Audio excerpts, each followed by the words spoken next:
My name is Sierra Stanton, and I'm 32 years old. Last June, my father seated me with the catering staff at my sister's wedding. He pointed at my black dress in front of 287 guests and announced I was dressed for serving drinks. The room erupted in laughter. My sister pretended not to see. His business partners nodded along, already convinced I was the family failure who worked at some motel in Nevada. So I picked up a champagne bottle and started pouring. For 47 minutes, I served drinks while my father delivered speeches about legacy and success. He had no idea that every glass I filled was inside a venue I had quietly purchased 4 months earlier. He had no idea until the general manager stopped the music and everything changed. Before we begin, please take a moment to like and subscribe, but only if you genuinely enjoy the story. Drop a comment with your location and local time. I love knowing where you're watching from. Now let me take you back to where it all started. The invitation arrived on a Tuesday afternoon in late May, tucked between a utility bill and a furniture catalog, cream-colored envelope, gold calligraphy, the Stanton family crest embossed in the corner, a detail my father had commissioned 15 years ago when he decided our family needed to look more established. I knew it was late before I even opened it. My high school friend Melissa had posted her invitation on Instagram 32 days earlier. June wedding vibes, she'd captioned it, tagging Vanessa and showing off the elegant script. I'd scrolled past it while eating takeout in my Las Vegas penthouse, wondering if my invitation had gotten lost in the mail. It hadn't. Inside the envelope, tucked behind the formal invitation to the wedding of Vanessa Marie Stanton and Derek James Mercer, was a handwritten note on my father's personal stationery. Sierra. Don't wear anything flashy. This wedding isn't about you. Don't embarrass Vanessa. Dad. I read it 3 times. Not because I was shocked, but because it was so painfully familiar. 8 years ago, when I told my father I was leaving Scottsdale to study hospitality management instead of joining his real estate firm, he'd said something I've never forgotten. So you're choosing to serve other people for a living, bussing tables, carrying luggage. That's your big dream? I tried to explain that hospitality was about creating experiences, about leadership, about building something. He'd waved his hand dismissively. You'll be back in a year, begging for a real job. I never went back. And now, 8 years later, his handwriting hadn't changed. Neither had his opinion of me. I set the invitation on my kitchen counter, next to a stack of quarterly reports from my company, and stared at it for a long time. The wedding was 3 weeks away. Vanessa called 2 days later, her voice carrying that particular sweetness she reserved for moments when she needed something. Sierra, you got the invitation, right? You're coming? I leaned back in my office chair, watching the Las Vegas skyline through floor-to-ceiling windows. I got it, a month after everyone else, but I got it. A pause. Oh, that was probably just a male thing. It wasn't a male thing, and we both knew it. Anyway, Vanessa continued quickly, Dad's a little worried you might draw attention. You know how he gets about these things. Draw attention how? Just, he wants everything to be perfect. This is a big deal for him. Lots of his business partners are coming. The Holtz, the Reeves family, people from the Arizona Real Estate Association. He's been planning his speech for weeks. I almost laughed. Of course this was about him. How many guests? I asked. 287. Can you believe it? The Grandview estate can hold 400, but we wanted it to feel intimate. She giggled. Derek's family is so impressed. They've never been to a venue this nice. The Grandview estate. I kept my voice neutral. Sounds beautiful. It really is. Oh, and Dad already arranged the seating. You're at table 14. Table 14. I'd worked in hospitality long enough to know what that meant. The table furthest from the head table, usually reserved for guests who needed to be present but weren't important enough to be visible. Great, I said. I'll be there. Really? Vanessa sounded surprised. I mean, great. Just remember what Dad said about not wearing anything too... I remember. After we hung up, I pulled up the property records for the Grandview estate on my laptop and smiled at the owner's name listed there. Mine. My mother died when I was 14. Ovarian cancer. She fought for 11 months before her body gave out, and I spent most of that year sleeping in hospital chairs, holding her hand while my father attended networking events and my sister practiced for cheerleading tryouts. Mom left behind two things: a collection of handwritten letters she'd prepared for major moments in my life: graduation, first job, wedding, first child, and $120,000 in life insurance, split evenly between Vanessa and me. Dad held our portions for safekeeping. That's what he called it. Safekeeping. Vanessa received her $60,000 on her 21st birthday. She used it as a down payment on a condo that Dad helped her find, in a building where one of his clients was the developer, naturally. Everyone won except the person who was supposed to inherit the money. When I turned 21, I asked about my share. My father looked at me over his reading glasses, newspaper in hand, and said, "You'll just waste it, Sierra.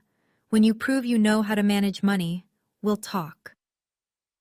I was 22 when I left Scottsdale with $2,400 in my savings account, a second-hand Honda Civic, and one of my mother's letters tucked into my wallet. The one labeled, "When you feel lost." "You don't need anyone's permission to become who you're meant to be," she'd written, "but sometimes you'll need to show them." I never asked about the $60,000 again, not because I didn't need it. Those first 2 years in Las Vegas were brutal, working double shifts at a budget hotel while finishing my degree online, but because I refused to owe my father anything. 18 years later, I still haven't seen a cent of my mother's money. But I built something worth far more than $60,000. And in 3 weeks my father would be standing in the middle of it. June 14th, 2024. 2:47 p.m. I stood in front of the full-length mirror in my Las Vegas penthouse, 34 floors above the Strip, and evaluated my reflection. Simple black dress. Elegant, but understated. Pearl earrings my mother had given me for my 16th birthday. Minimal makeup. Hair pulled back in a low chignon. Nothing flashy. Nothing that would embarrass Vanessa. My phone buzzed on the dresser. A text from Elena Vance, my CFO, and the closest thing I had to a best friend. "Good luck today. Remember, you don't owe them anything." I smiled and typed back, "I know, but I need to see this through." 3 dots appeared. Then, "If he says anything stupid, just remember you could literally buy his entire client list and still have money left over for a yacht." I laughed despite myself. Elena had been with me since the beginning, since I was a 26-year-old operations manager with a crazy idea and a business plan scribbled on hotel stationery. She'd believed in me when no one else did. My phone buzzed again, this time an email notification. From the Grandview Estate, Event Management. To Sierra Stanton, CEO, Crestview Hospitality Group. Subject, Owner. Notification, Stanton, Mercer Wedding, June 14th. Ms. Stanton, per your request, we are confirming that the Stanton, Mercer Wedding is proceeding as scheduled. General Manager Marcus Webb will be on site and available should you require anything. Please let us know if you need any accommodations. I read the email twice, then closed it. 4 months ago, I'd signed the papers to acquire the Grandview Estate for $6.8 million. It was the crown jewel of Scottsdale's event venue market. And now it belonged to Crestview Hospitality Group, my company, my venue. My father had no idea. I picked up my car keys and headed for the door. Let's see how far he'll go. The Grandview Estate sprawled across 12 acres of manicured Sonoran desert landscape, its Tuscan-inspired architecture rising against the backdrop of Camelback Mountain. I'd studied the property for months before acquiring it. The hand-laid stone pathways, the century-old olive trees imported from Italy, the 15,000-square-foot main pavilion with its retractable glass ceiling. At $45,000 per day for exclusive events, it was the most sought-after wedding venue in Arizona. I pulled my rental car, a modest Toyota, not the Mercedes I usually drove, up to the valet stand. A young man in a crisp white shirt approached, then stopped mid-stride when he recognized me. "Ms. Stanton." His eyes widened. "We weren't expecting, welcome back." I held a finger to my lips. "I'm just a guest today, Michael. A very low-profile guest."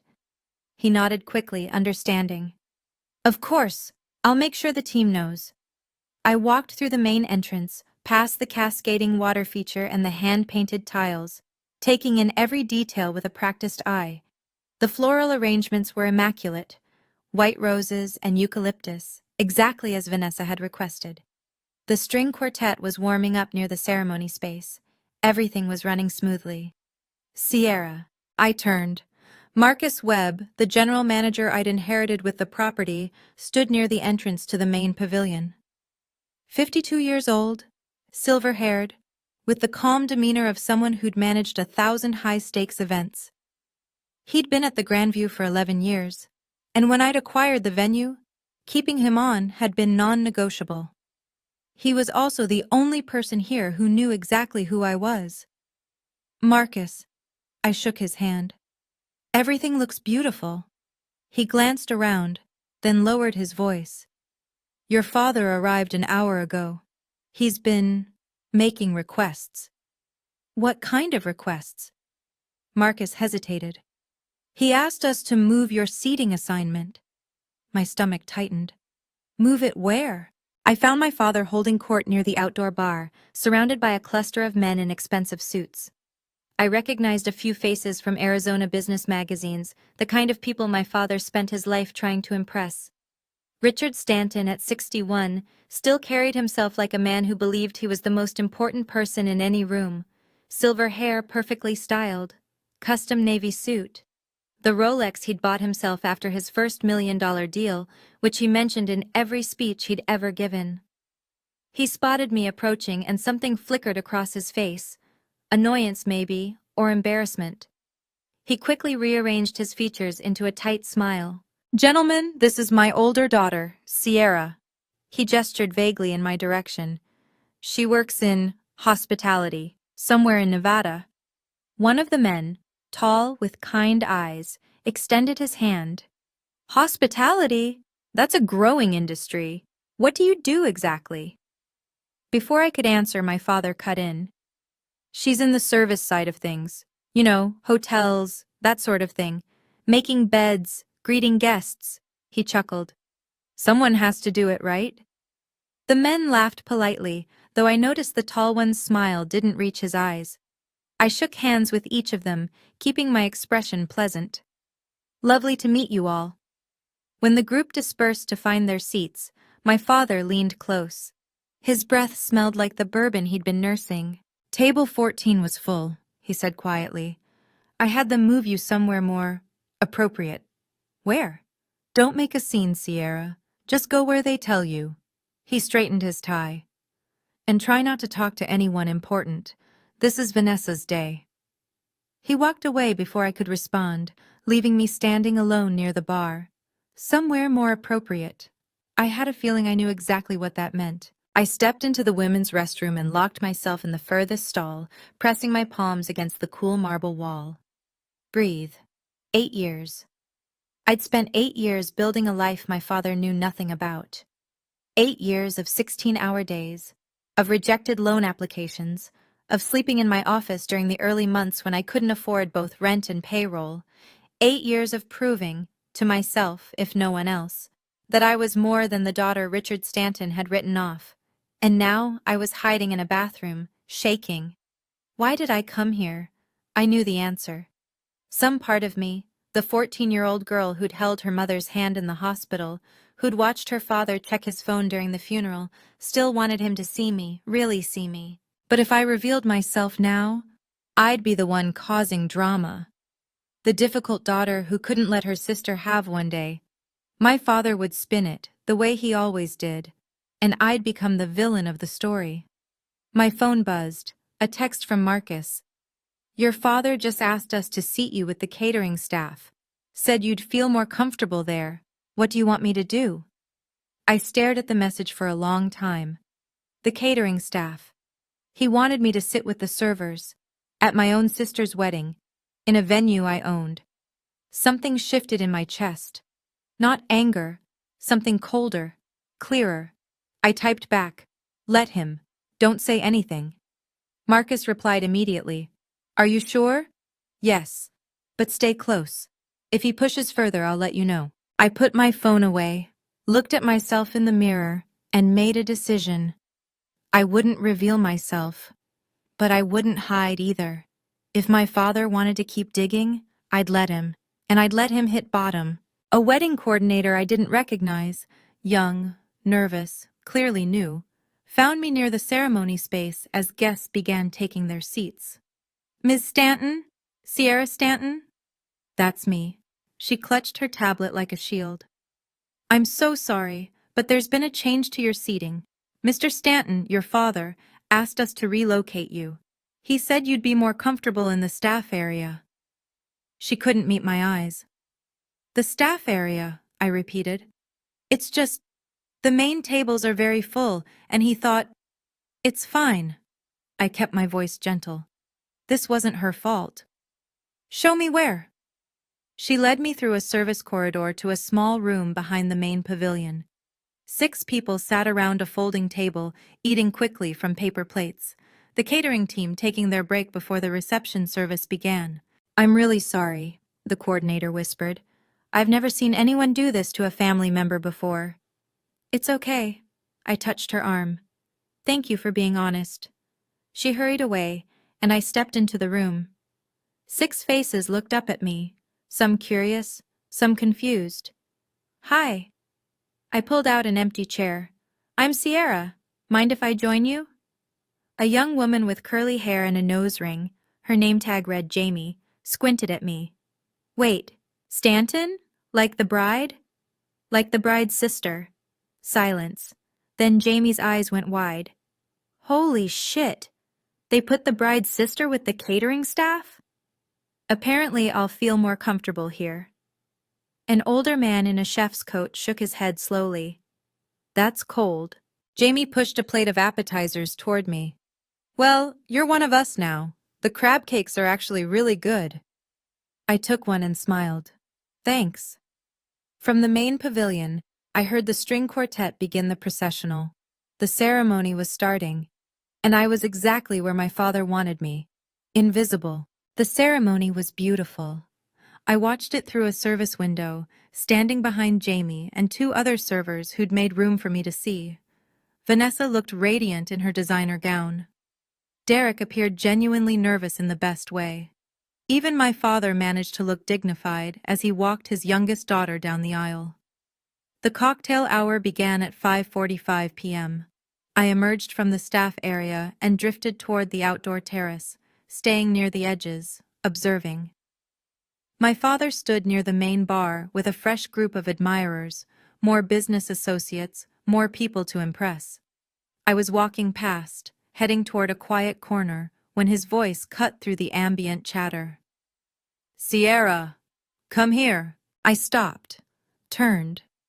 287 guests milled around the terrace, and at least 40 of them were now watching. I walked over. My father put a hand on my shoulder, a gesture that might have looked affectionate to strangers but felt like a brand. He addressed his audience with a showman's smile. "Gentlemen, this is my other daughter, the one I mentioned." He looked me up and down, taking in my simple black dress. "You know, Sierra, you should have told me you were going formal. At least you're dressed for serving drinks." Laughter. 15, maybe 20 people laughing. My father grinned, warming to his audience. "Actually, I noticed the catering team looks a little short-staffed. Maybe you could help out? Put those hospitality skills to use?" More laughter, louder this time. I looked at my father, at his smug smile, at the faces around him, amused at my expense, and I made a choice. "Sure, Dad." I kept my voice pleasant. "I'd be happy to help."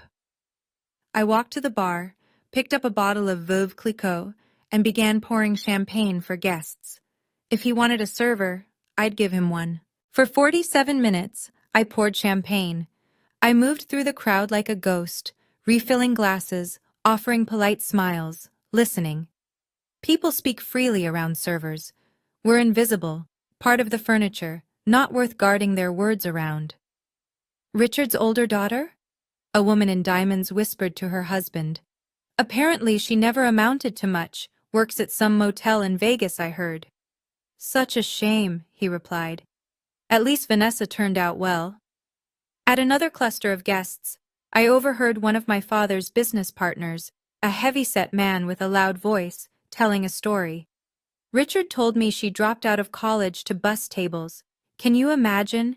With his connections, she could have had any job in Arizona. Some people just don't have ambition. I refilled his glass. He didn't even look at me. Near the dessert table, I passed Vanessa and her bridesmaids. My sister was laughing about something, champagne in hand, when one of her friends nodded in my direction. Is that your sister? The one serving drinks? Vanessa glanced at me, and for a moment, something flickered in her eyes. Embarrassment? Guilt? It vanished quickly. Sierra likes to keep a low profile, she said. It's just who she is. I moved on. At 6:32 p.m., I felt a hand on my elbow. Marcus had found me near the kitchen entrance. Ms. Stanton. His voice was barely audible. Are you all right? I'm fine. This is... He struggled for words. In 11 years, I've never seen anything like this. I know. Do you want me to intervene? I checked my watch. The reception dinner would begin in 30 minutes. My father's speech was scheduled for 7:15. Not yet, I said. But Marcus? Yes? Stay close. I have a feeling he's not done. I was refilling glasses at a table near the garden when a man's voice stopped me. Excuse me, have we met before? I looked up. The speaker was in his late 50s, silver-haired, with the weathered tan of someone who spent time on golf courses. His name tag read, Gregory Holt, one of the names Vanessa had mentioned. The Holts, major players in Phoenix commercial real estate. I don't think so, I said. I'm just helping with service tonight. He studied my face, frowning slightly. No, I'm sure I've seen you somewhere. A conference, maybe? A magazine? I have one of those faces. But Gregory wasn't letting it go. He pulled out his phone, scrolling through something. I continued pouring, keeping my movements steady, my expression neutral. Then he stopped scrolling. His eyes went wide. I glanced at his screen. The Arizona Business Journal website. A headline from March. Crestview Hospitality Group acquires the Grandview Estate in $6.8 million deal. And beneath it, a photo of me at the signing ceremony, shaking hands with the previous owner. Gregory looked up at me, then at the champagne bottle in my hand, then back at his phone. I leaned close, my voice barely a whisper. Not yet. He stared at me for a long moment. Then slowly, a smile spread across his face. The smile of a man who'd just been handed front-row tickets to a show he hadn't known was coming. Mr. Holt, I said quietly, I'd appreciate your discretion. For now. He picked up his champagne glass and raised it slightly in my direction. Wouldn't miss this for the world. I moved on to the next table, heart pounding. One person knew, but the night was far from over. Okay, I need to pause here for a second. If you're watching this and you've ever been the invisible one at family gatherings, the one whose success never seems to count, drop a comment and tell me your story. I read every single one. And if you want to see what happens when my father finds out who really owns this venue, hit that subscribe button. Now back to the wedding. I slipped out through a service entrance and found a quiet spot behind the rose garden, away from the noise of the reception. My phone showed 3 missed calls from Elena. I called her back. Finally, she answered on the first ring. I've been trying to reach you. The Q2 numbers just came in. And? Revenue up 23% year over year, and the Marriott partnership is official. They signed this afternoon. We're expanding into 2 new markets by Q1. I closed my eyes, letting the news wash over me. 23%. The Marriott deal we'd been negotiating for 8 months, all while my father was telling people I worked at a motel. That's incredible, Elena. Send me the confirmation email. Already done, but Sierra, her voice shifted. How's the wedding? Are you okay? I laughed, though there was no humor in it. My father had me seated with the catering staff. Then he told his business partners I was dressed for serving drinks and suggested I help pour champagne. Silence on the line. You're joking. I've been serving drinks for almost an hour. Sierra. Elena's voice went cold. Do you want me to make some calls? I could have a Forbes reporter there in 90 minutes. Or I could leak the Grandview acquisition to every business outlet in Arizona. By tomorrow morning, everyone at that wedding would know exactly who you are. It was tempting. God, it was tempting. Not yet, I said. But keep your phone close. Always. She paused. You know you don't have to prove anything to them, right? You've already won. I know, but this isn't about winning. I watched the sun beginning to set over Camelback Mountain. It's about knowing who they really are and letting them show me. Just be careful. I will. I hung up and walked back toward the reception. The dinner service was about to begin. I was cutting through the service corridor when Vanessa appeared, blocking my path. She'd changed into her reception dress, a sleek ivory number that probably cost more than my first car. Her eyes were red-rimmed, though her makeup was still perfect. Sierra. She glanced at the champagne bottle I was still carrying.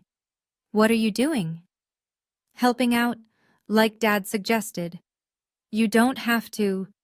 She stopped, pressing her lips together. This isn't right. I can talk to him, tell him to stop. Stop what? He's just being Dad. That's not... Vanessa's voice cracked. I didn't know he was going to do this. The seating thing, the jokes. I thought you'd just be at table 14 and everything would be fine. Fine for who? She didn't answer. Vanessa? I set down the bottle. Do you know what Dad tells people about me? He says I work at a motel, that I bus tables, that I'm the family disappointment. I know. She wouldn't meet my eyes. But I didn't. I thought maybe some of it was true. You never talk about your job. You never visit. I just assumed. You assumed what Dad told you was accurate because it was easier than asking me yourself. Tears spilled down her cheeks now. Sierra, I'm sorry. I didn't know you were... what do you actually do? I studied my sister's face. The guilt was real. So was the ignorance. I'm not who Dad says I am, I said quietly. And tonight, you're going to find out exactly who I've become. What does that mean? I picked up the champagne bottle. Go back to your wedding, Vanessa. Enjoy your night. But pay attention during Dad's speech. I walked away, leaving her standing in the corridor with mascara running down her face. The dinner bell was ringing. It was almost time. 7:15 p.m. The main pavilion. 287 guests sat at elegantly decorated tables, champagne flutes in hand, as my father took the microphone. The string quartet fell silent. The room's attention focused on Richard Stanton like a spotlight. I stood near the back, still holding my serving tray, watching. Thank you all for being here tonight, my father began, his voice warm and practiced. 30 years ago, I started Stanton Commercial Real Estate with nothing but a dream and a willingness to work harder than anyone else. And today, I stand before you as a proud father, watching my daughter marry the man of her dreams. Applause. My father basked in it. Vanessa has always been my pride and joy. Smart, beautiful, ambitious. She's everything a father could hope for. He raised his glass toward the head table, where Vanessa sat with Derek. To my daughter, who inherited the best of the Stanton name. More applause. Then my father's gaze swept the room and found me, standing in the shadows with the catering staff. Now, some of you may have noticed my other daughter tonight. He gestured in my direction. A few heads turned. Sierra chose a different path. Some of us are born to lead, and some of us are born to serve. Nervous laughter rippled through the crowd. But that's okay, my father continued, smiling magnanimously. We need people willing to do the hard work, right? The behind-the-scenes work. And Sierra has found her calling. More laughter, louder this time. So let's raise a glass to Vanessa, the daughter who will carry on the Stanton legacy. And to Sierra, he lifted his champagne toward me, who's always welcome to pour the drinks. 287 people raised their glasses. I stood perfectly still, my serving tray balanced on my palm, and I made my decision. I set down the serving tray. My hands weren't shaking anymore. The anger had crystallized into something harder, something clearer. Not rage, resolution. I pulled out my phone and typed a message to Marcus. It's time. His reply came instantly. Understood. How do you want to handle this? Wait for my signal. I'll text you when I'm ready. I sent a second message, this one to Elena. Prepare a statement for press inquiries. Keep it simple. Crestview Hospitality Group confirms CEO Sierra Stanton as owner of the Grandview estate. No additional comment on personal family matters. Elena's response was immediate. Done. Statement ready. Say the word and I'll send it to every business editor in Arizona. Stand by. I put my phone away and looked around the room. 287 guests were eating their entrees, laughing at my father's jokes, secure in their understanding of who the Stanton family was, the successful patriarch, the golden daughter, the disappointing afterthought. They had no idea. I thought about my mother's letter, the one I'd carried in my wallet for 8 years. You don't need anyone's permission to become who you're meant to be, but sometimes you'll need to show them. I'd spent 8 years building something from nothing. 8 years of proving myself to investors, to partners, to employees who depended on me. I'd never needed my father's approval. But tonight wasn't about approval. Tonight was about truth. I walked toward the service corridor, past the kitchen, toward Marcus's office.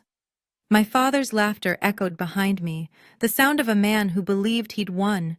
He didn't know that in less than 30 minutes, every assumption he'd ever made about me would shatter in front of everyone he'd ever tried to impress. I pushed open the office door. It was time to stop hiding. Marcus was waiting in his office, a folder already open on his desk. Ms. Stanton? He stood as I entered. Are you certain about this? I'm certain. He gestured to the folder. I have everything here. The acquisition documents, the ownership certificate, a printout of the Arizona Business Journal article from March. If you need verification, I won't need all that. I sat down across from him. I'm not trying to humiliate anyone. I just want him to know the truth. Marcus studied me for a moment. In 11 years at this venue, I've seen a lot of family drama. Weddings bring out the worst in people. He shook his head slowly. But I've never seen a father treat his daughter the way yours treated you tonight. He's been treating me this way for 20 years. Tonight was just the first time he had an audience. What do you want me to do? I thought about it carefully.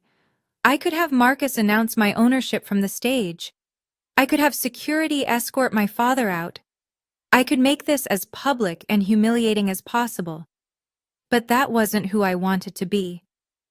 Stop the music, I said. Make an announcement that the owner needs to address a situation. Don't name anyone. Let me walk in on my own. And your father? He can stay or leave. That's his choice. But he needs to know, everyone needs to know, that the woman he's been mocking all night is the reason this venue exists in its current form. Marcus nodded slowly. When?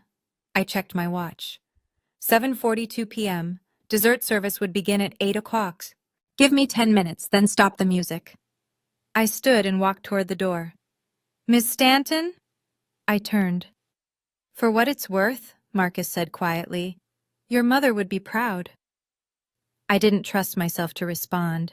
I watched the final minutes from the shadows near the garden entrance. Inside the pavilion, my father was making rounds, shaking hands, accepting congratulations, as if the wedding were his achievement.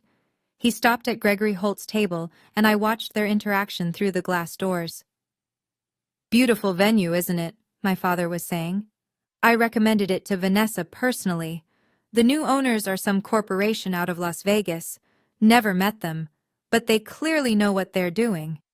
Gregory's expression was unreadable. Do you know who runs the corporation? Some hospitality company.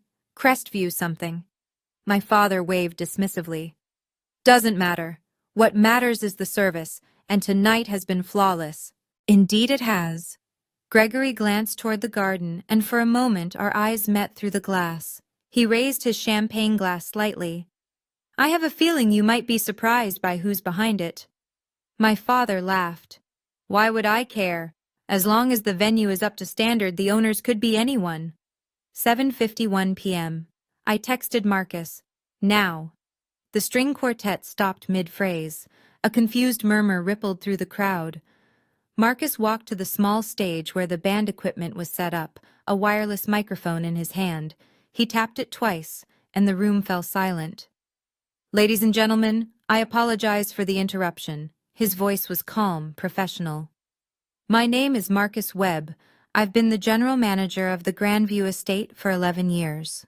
My father frowned, setting down his drink. Tonight, I witnessed something I cannot remain silent about, Marcus continued. And the owner of this venue has asked me to make an announcement. Richard Stanton straightened his tie, looking around with the confident expression of a man who assumed any announcement would have nothing to do with him. He was about to learn otherwise. The pavilion had gone completely silent. 287 guests sat frozen, champagne glasses suspended mid-sip, watching Marcus with growing confusion. 4 months ago, Marcus continued, the Grandview estate was acquired by Crestview Hospitality Group for $6.8 million. It was the largest private venue acquisition in Arizona this year. A few murmurs. My father shifted in his seat, looking bored.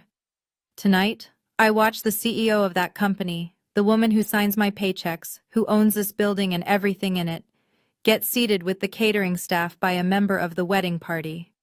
The murmurs grew louder. Heads began turning, scanning the room. I watched her get publicly mocked during cocktail hour.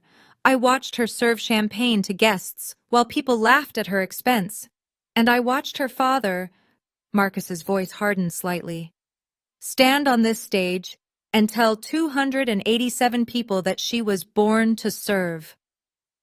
My father's face had gone pale. He stood up slowly, gripping the back of his chair. What is this? His voice carried across the room. Who are you talking about? Marcus looked directly at him.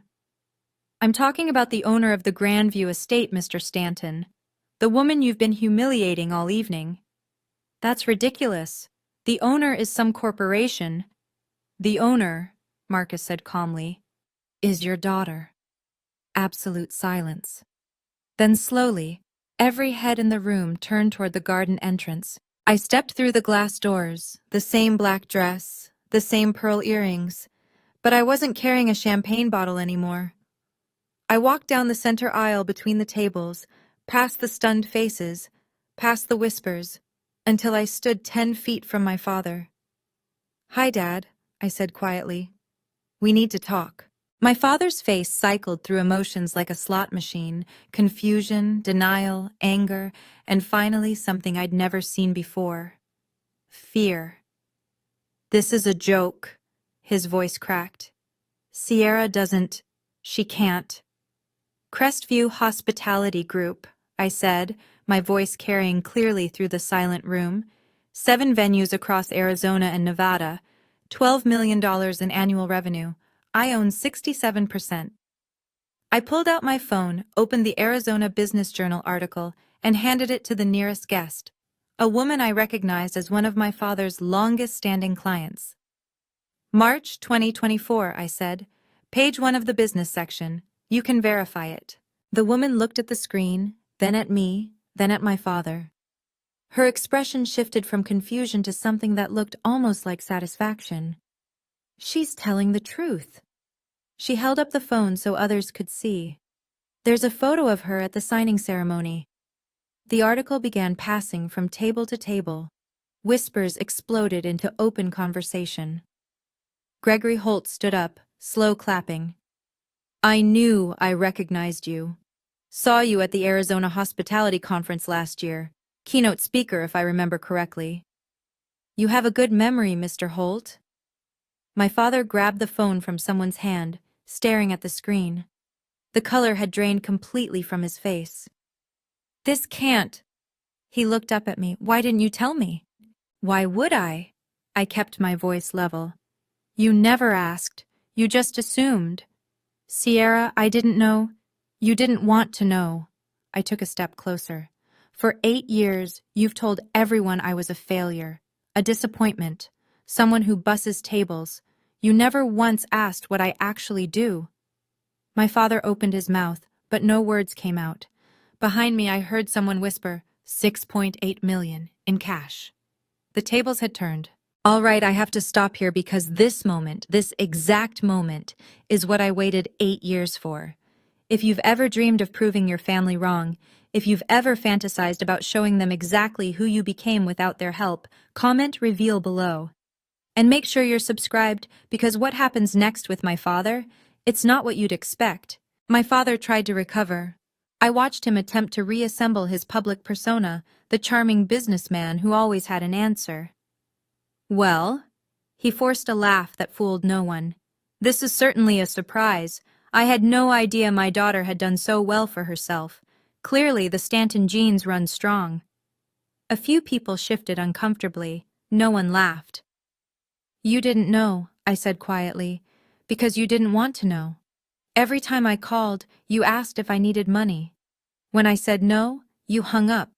You never asked about my work, my life, my company. You just needed me to be the failure so Vanessa could be the success. That's not fair. Fair? I stepped closer. You seated me with the catering staff at my own sister's wedding. You told 300 people I was born to serve. You did all of this in a building I own. My father's composure cracked. His hands were shaking. I didn't. I was just... He looked around desperately, seeking allies, finding none. It was a joke. Everyone knew it was a joke. Did they? I gestured to the room. Look at their faces, Dad. They're not laughing anymore. And they weren't. 287 guests sat in stunned silence, watching Richard Stanton, pillar of the Arizona real estate community, crumble in front of them. Vanessa rose from the head table, tears streaming down her face. Derek put a hand on her arm, but she shook him off and walked toward us. Dad. Her voice was barely a whisper. What did you do? My father didn't answer. For the first time in my life, I watched him search for words and find nothing. The man who always had a speech had finally run out of things to say. I turned to Marcus, who stood near the stage, waiting. Mr. Webb, I want to be clear about something. My voice carried through the silent room. I'm not asking you to remove anyone from this venue. This is my sister's wedding, and I won't be the one who ruins it. Relief flickered across several faces. Vanessa let out a small sob. I turned back to my father.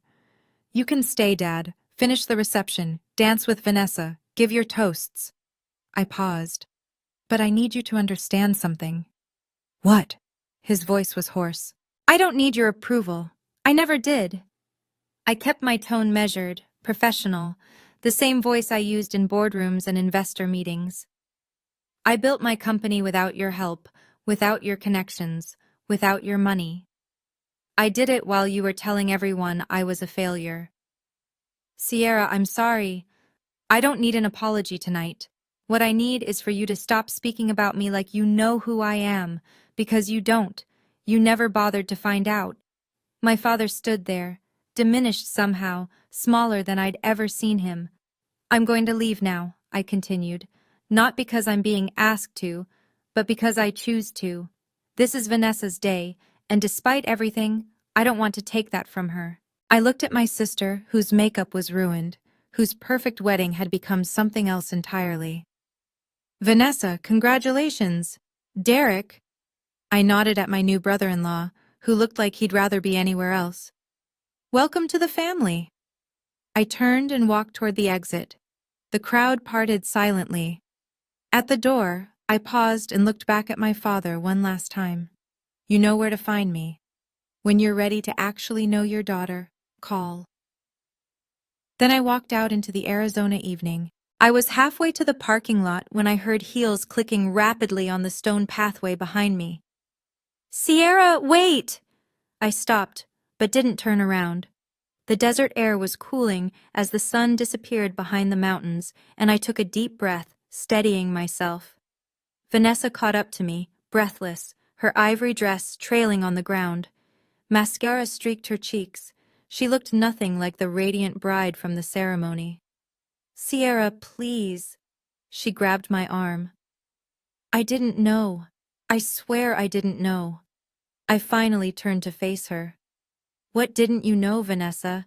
That I was successful, or that Dad was lying about me?" "Both." Her voice broke. I believed him. He's Dad. He's always been so sure about everything, and you never talked about your job, and I just assumed. You assumed what was convenient." I kept my voice gentle but firm. "If I was the failure, you didn't have to feel guilty about getting everything. The money, the attention, the support." "That's not—" She stopped, because we both knew it was true. "I'm not angry at you, Vanessa.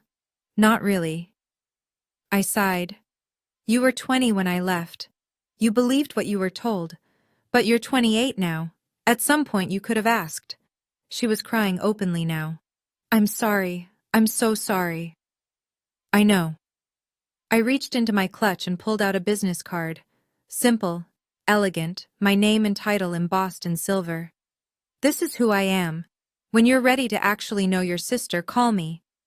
She took the card, staring at it like it was written in a foreign language. "CEO," she whispered. "You're a CEO." "I have been for 4 years." I squeezed her hand once, then let go. "Go back to your wedding, Vanessa. We'll talk. But not tonight." I was on the highway back to Las Vegas when my phone rang through the car's Bluetooth. "Tell me everything," Elena said without preamble. I laughed. A real laugh. The first one all day. I revealed my identity in front of 287 guests. My father looked like he was going to pass out. Gregory Holt slow clapped. "Gregory Holt? The Phoenix developer?" "The same." "Sierra." Elena's voice was a mix of awe and amusement. "You just outed yourself to half of Arizona's business elite at a wedding. Do you understand what's going to happen?" "I have some idea. I've already gotten 4 calls from Arizona numbers in the last hour. I didn't answer. Figured I should wait for instructions." She paused. "The statement is ready. Do you want me to send it?" I thought about it. The news would spread regardless. 287 people had witnessed the reveal, and at least half of them were probably already texting about it. "Send it," I said. "Keep it simple. Crestview Hospitality Group confirms that CEO Sierra Stanton is the owner of the Grandview estate.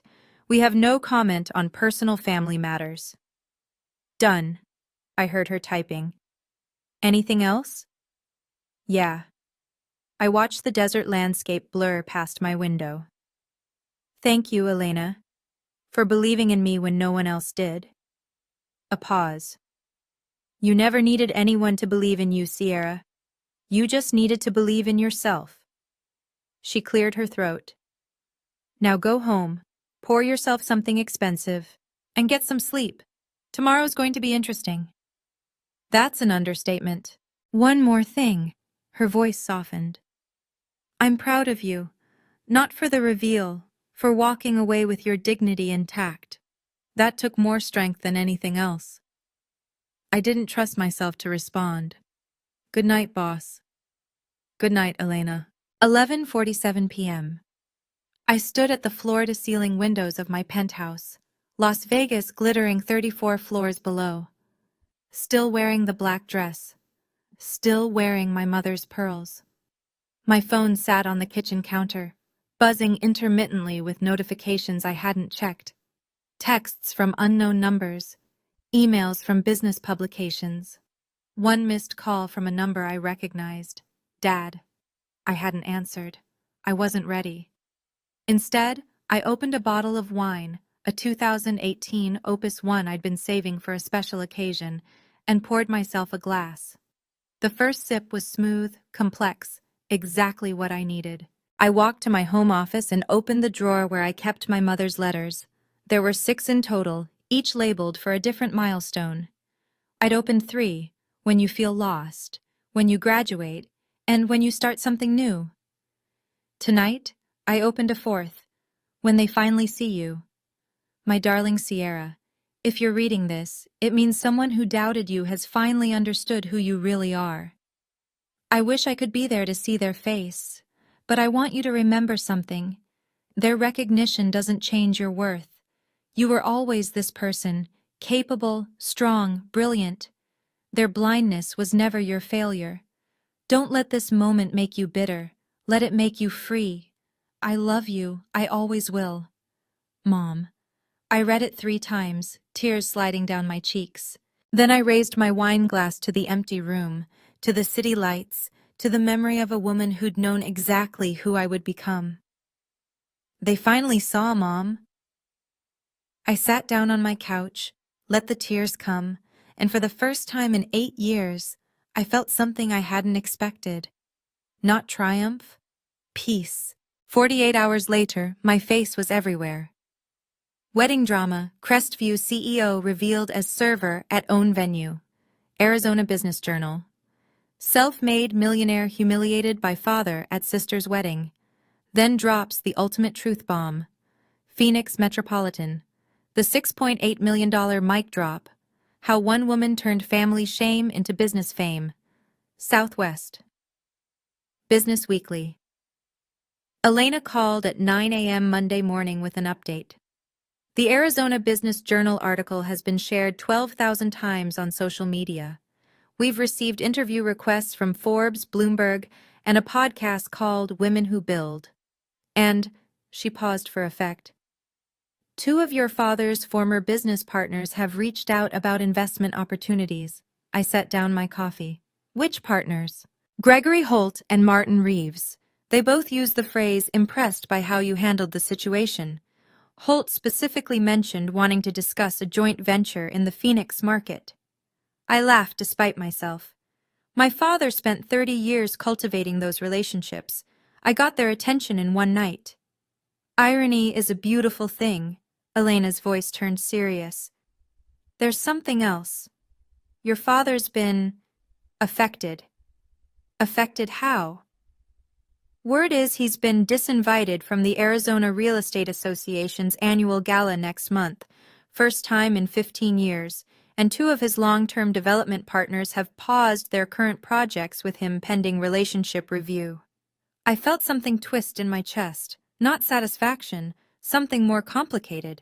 I didn't want to destroy him, Elena. You didn't destroy him. He destroyed himself. You just let people see it. She paused. He's called the office 6 times. I've been sending him to voicemail. Keep doing that. I'm not ready to talk to him yet. Understood. A beat. How are you feeling? I looked out at the Las Vegas skyline, thinking about the question. Free, I said finally. I feel free. The details of my father's fallout trickled in over the following days through various channels, former colleagues, industry newsletters, and one particularly detailed text from Gregory Holt, who seemed to be enjoying the situation more than was strictly professional. The Arizona Real Estate Association gala disinvitation was just the beginning. Richard Stanton had built his career on image. The successful patriarch, the family man, the pillar of the community. That image was now in ruins. A LinkedIn post from a broker named Sandra Mitchell, went semi-viral. The way you treat family says everything about how you'll treat clients. Choose your partners wisely. She didn't name my father directly, but everyone in Arizona real estate knew exactly who she meant. 2 development deals worth a combined $4.2 million were indefinitely postponed by partners who suddenly had concerns about alignment. And then there were the calls.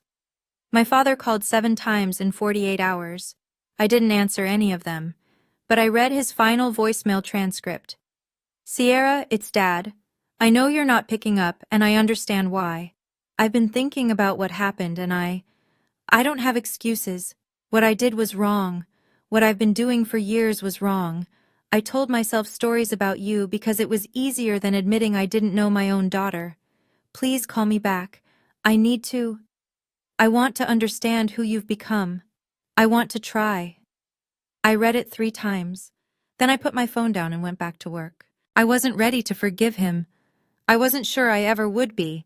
But something in his voice, the crack, the uncertainty, told me this wasn't just damage control. For the first time in 20 years, my father was actually listening. I just wasn't sure I was ready to speak. 5 days after the wedding, an email arrived from an address I didn't recognize. Vanessa Mercer personal@gmail.com. Not her work email. Not the family account my father monitored. A new address created just for this. Subject: I'm sorry. Dear Sierra, I've started this email 11 times. I keep deleting it because nothing I write seems adequate. But I need to try. I didn't know who you really were. That's not an excuse. It's a confession. I believed Dad because it was easier. If you were the failure, I didn't have to examine why I got everything and you got nothing. I didn't have to feel guilty about the inheritance, the support, the attention. I could just be the good daughter without asking what that cost you. After you left the wedding, I confronted Dad. I told him what he did was unacceptable, not just that night, but for years. He didn't like hearing it. He tried to make excuses, tried to spin it like he always does, but I didn't let him. For the first time in my life, I pushed back. I don't know if that means anything to you. It probably doesn't undo the damage. But I needed you to know that I'm trying to be different. Derek wants to meet you properly. Not because of business, because he respects how you handled everything. He said anyone who could walk away with that much dignity is someone worth knowing. I'm not asking for forgiveness, I'm just asking for a chance, whenever you're ready. Your sister, Vanessa. I read the email twice, then sat with it for a long time. Finally, I typed a response. Vanessa, thank you for writing. I need time. But I'm open to talking. When I'm ready, I'll reach out. Sierra. It wasn't forgiveness, but it was a door left open. 2 weeks after the wedding, I finally called my father back. He answered on the first ring. Sierra. His voice was hoarse, uncertain, nothing like the confident patriarch who'd commanded that reception. Thank you for calling. I'm not calling to hear an apology, Dad. Then why? I'm calling to tell you what I need. If you want any kind of relationship with me going forward, you need to listen. Silence on the line. Then, I'm listening. First, you stop talking about me to other people as if you know who I am. You don't. You haven't known me since I was 22 years old. If someone asks about your daughter, you say, she runs a successful hospitality company and nothing else. I can do that. Second, I need time. I don't know how much, months, maybe longer. I'll reach out when I'm ready, and you need to respect that. No more calls, no more voicemails, no showing up unannounced. Okay, his voice cracked. Okay. Third, and this is the most important one, I need you to understand something. I paused, choosing my words carefully. I don't need your approval. I never did. I built my life without you, and I can continue building it without you. If we have a relationship going forward, it's because I'm choosing to give you a chance, not because I need anything from you. I understand. Do you? A long pause. I'm trying to. That's a start. I took a breath. One more thing. Will you ever be able to forgive me? The question caught me off guard. I don't know, Dad, but I'm willing to try. That's all I can promise. That's more than I deserve. For once, we agreed on something. I'll be in touch, I said. When I'm ready. I hung up before he could respond. 3 months after the wedding, I sat in the Crestview Hospitality Group conference room, watching Elena present the Q3 results to our leadership team. Revenue is up 31% year over year, she said, clicking to the next slide. The Marriott partnership is exceeding projections. We're already in discussions for 2 additional properties. And the Grandview estate, she smiled. Booked solid through June of next year. Applause around the table. I allowed myself a small smile. After the meeting, Elena lingered as the others filed out. There's one more thing, she said, her expression carefully neutral. We received a venue inquiry this morning for the Arizona Real Estate Association's holiday party. I raised an eyebrow. They want to book the Grandview? They do, but there's the catch. She pulled up an email on her tablet. The request came from Stanton Commercial Real Estate. Your father's company is one of the sponsors. I stared at the screen for a long moment. He's testing the waters, I said finally, seeing if I'll let him back in. What do you want me to do? I thought about the past 3 months. The media attention had faded. My father had kept his word, no calls, no surprise visits, no public comments about me. Vanessa and I had exchanged a few texts, nothing substantial, but the door remained open. And business was business. Decline politely, I said. Tell them we're fully booked for that date. Elena nodded. Already done. I just wanted you to know. Thank you. She paused at the door. For what it's worth, I think you made the right call. He needs to earn his way back. A booking request isn't the same as an apology. No, I agreed. It isn't. But somewhere deep down I recognized the gesture for what it was. A first step. I met Vanessa at a coffee shop in Phoenix. Neutral territory, neither Scottsdale nor Las Vegas. She was already there when I arrived, sitting at a corner table, nervously shredding a napkin. Thank you for coming, she said as I sat down. I wasn't sure you would. I said I'd reach out when I was ready. I ordered a black coffee. I'm ready. We talked about safe things first. Her honeymoon in Italy. Derek's new position at his firm. The apartment they'd just moved into. Normal sister conversation. The kind we'd never really had. Then Vanessa set down her cup and looked at me directly. I've been seeing a therapist, she said, since the wedding. I'm trying to understand why I was so willing to believe Dad's version of everything. And it's complicated. She took a breath. I think I needed you to be the failure because it made my life make sense. If you were struggling, then all the advantages I got were justified somehow. I didn't have to feel guilty. That's honest.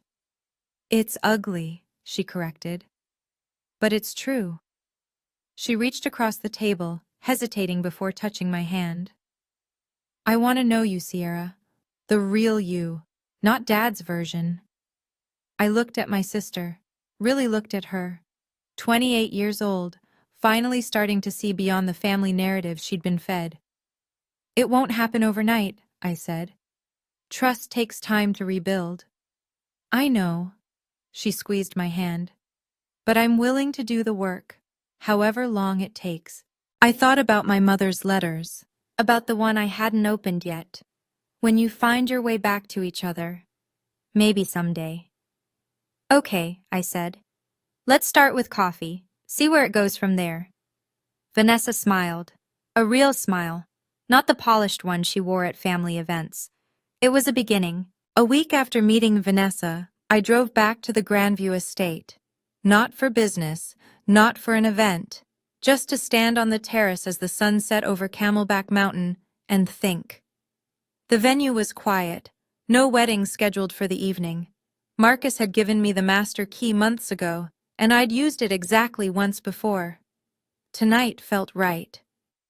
I leaned against the stone railing, watching the sky turn orange and pink, and let my thoughts settle. For 20 years, I'd carried a weight I didn't fully understand. The need to prove something. The fear that my father was right about me. The desperate hope that someday, somehow, he'd see who I really was. I'd built an empire trying to earn approval I was never going to get. And then, on a June evening in a venue I owned, I'd finally understood. I didn't need it. My father hadn't changed because I succeeded. He'd changed because he had no choice, because his own actions had consequences he couldn't spin or charm his way out of. That wasn't growth. That was survival. But Vanessa? Maybe. She was doing the work, asking the hard questions, trying to understand. That was different. And me? I was learning that boundaries weren't walls. They were doors, doors I controlled. I could choose who to let in and when. I could choose to give second chances without forgetting first offenses. If you're watching this and you're where I was 8 years ago, invisible to your own family, defined by someone else's narrative, I want you to know something. You don't need anyone's permission to become yourself. You just need to start. Build something. Become someone. Not to prove them wrong, but to prove yourself right. The rest will follow. Or it won't. And you'll be okay either way. I finally was. My phone buzzed as I walked back to my car. An email notification. Forbes 30 Under 40 Arizona Edition. I'd been nominated. I smiled, closed the notification, and slipped my phone into my pocket. At the venue entrance, one of the evening staff approached. "Ms. Stanton, there's someone here to see you." "Who?" "He says he's your father." I stopped walking, looked toward the main building. Through the glass doors I could see a figure standing in the lobby, older than I remembered, somehow smaller. I took a breath. "Let him in," I said. "But tell him I have 15 minutes. The staff member nodded and hurried off. I straightened my shoulders and walked toward the entrance. This wasn't forgiveness. It wasn't reconciliation. It was a choice. My choice, to leave a door open. Not an ending. A beginning. So that's my story. 8 years of silence, one wedding, and one moment that changed everything. If this resonated with you, if you've ever felt invisible to your own family, I want to hear from you. Drop a comment below. What would you have done? And if you want more stories like this, hit subscribe and turn on notifications. I'll see you in the next one. Take care of yourself, you're worth it.